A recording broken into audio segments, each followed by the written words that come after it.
Assalamualaikum warahmatullahi wabarakatuh. Alhamdulillahirabbil alamin wassalatu wassalamu ala asyrofil mursalin wa alihi washabihi ajma'in. Amma ba'd.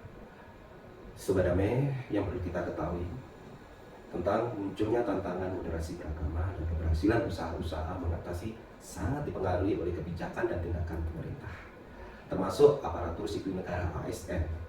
Namun dalam prakteknya masih dijumpai ASN yang belum bertindak tepat sebagai representasi negara dalam urusan keagamaan di Indonesia. Tidak sedikit dari ASN yang bersikap dan mengambil kebijakan atas masalah-masalah sosial keagamaan berdasarkan pada pandangan pribadi atau kelompok keagamaan yang dianut. Padahal posisi dan sikap representasi negara menuntut ASN bersikap dan bertindak adil dalam pelayanan keagamaan sebagaimana prinsip dan mandat dari Pancasila dan Undang-Undang Negara Republik Indonesia tahun 1945.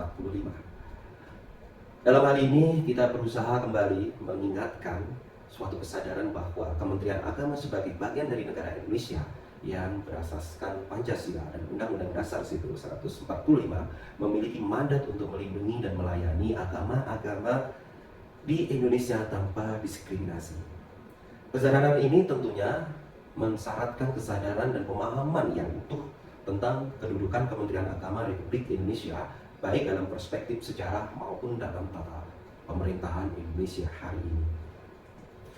Menyadari bahwa Kementerian Agama Republik Indonesia sebagai bagian dari negara Indonesia yang berasaskan Pancasila dan Undang-Undang Dasar 1945 berkewajiban melindungi dan melayani seluruh umat beragama secara adil tanpa diskriminasi.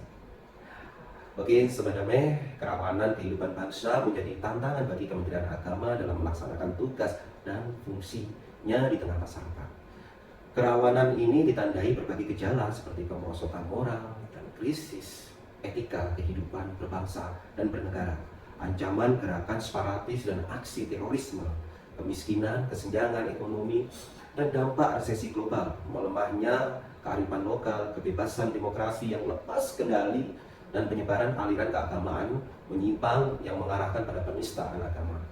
Selain itu, gejala keterbelahan masyarakat karena pilihan politik yang berbeda, penyalahgunaan isu agama dalam kontestasi politik, rapuhnya kohesi sosial dan ketahanan keluarga dan sebagainya. Jajaran aparatur Kementerian Agama bersama segenap organisasi keagamaan dan tokoh agama diharapkan tampil membuat misi dari agama dan menjadi berkat kerukunan bangsa. Sobat Damai, sebagai berkat kerukunan umat dan bangsa aparatur, Kementerian Agama harus meletakkan kepentingan nasional di atas kepentingan yang lain, serta tidak boleh membeda-bedakan masyarakat karena perbedaan suku, agama, keturunan, daerah, golongan, dan organisasi, sesuai amanah pembukaan Undang-Undang Dasar Negara Republik Indonesia tahun 1945. Negara wajib melindungi segenap bangsa Indonesia dan seluruh tumpah darah Indonesia, termasuk salah satunya melindungi hak beragama dan kemerdekaan beribadah. Seluruh jajaran Kementerian Agama wajib menjaga integritas sebagai aparatur yang lurus dan jujur. Pejabat dan pegawai Kementerian Agama ini ibarat orang yang berpakaian putih bersih. Apabila terkena noda sedikit saja akan tampak dan kelihatan. Setiap aparatur Kementerian Agama harus bisa menjadi teladan dalam pelayanan publik dan perilaku sehari-hari. Oke, Sobat Damai, kali ini kita sedikit akan membahas tentang wawasan kebangsaan.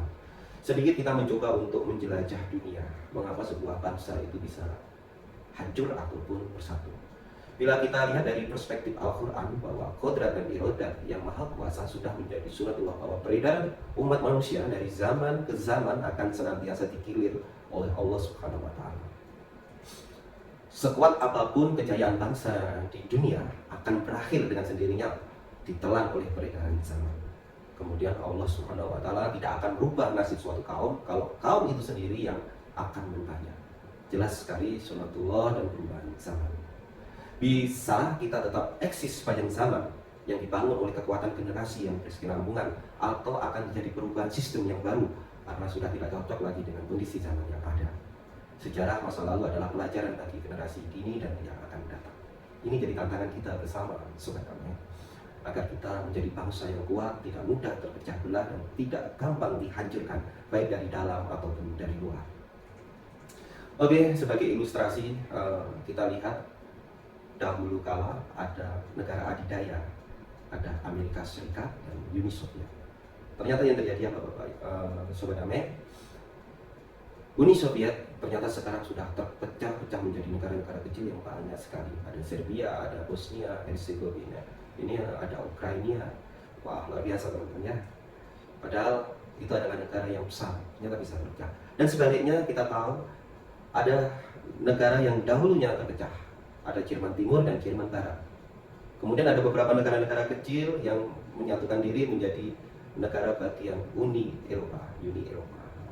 Ini adalah suatu bentuk perubahan zaman. Dan kita berharap Indonesia tetap menjadi negara yang besar, tidak terpengaruh ataupun terpecah. Oke, dalam hal ini yang perlu kita garis bawahi, Sobat Ame, apa yang akan bisa mempersatukan Indonesia atau bangsa Indonesia?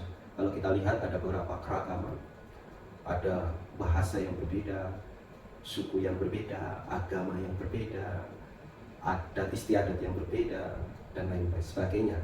Contoh real yang kita tahu, Sobat Ame, Indonesia itu terdiri dari 17.504 pulau. Wah, kita bayangkan Surabaya dengan Jakarta itu aja susah kenalnya. Dan sepanjang Surabaya sampai Jakarta sudah ada beberapa adat yang berbeda. Ini terpisahkan oleh laut dan jumlahnya ada ribuan. Terus kemudian ada sekitar 250-an agama dan kepercayaan. Secara konstitusi diakui di Indonesia ada 6. Nah, untuk agamanya ya. Sementara sukunya itu ada 1340 dengan 546 bahasa. Kita bisa membayangkan apa yang perlu kita lakukan, apa yang harus kita kembangkan dalam hal ini agar bangsa Indonesia tidak terpecah belah dan tetap bersatu sebagaimana yang terikat dalam Sumpah Pemuda. Oke. Alat-alat pemersatu yang jelas yang harus kita pegang teguh adalah aspek semboyan yang ada di dasar negara kita. Bhinneka Tunggal Ika.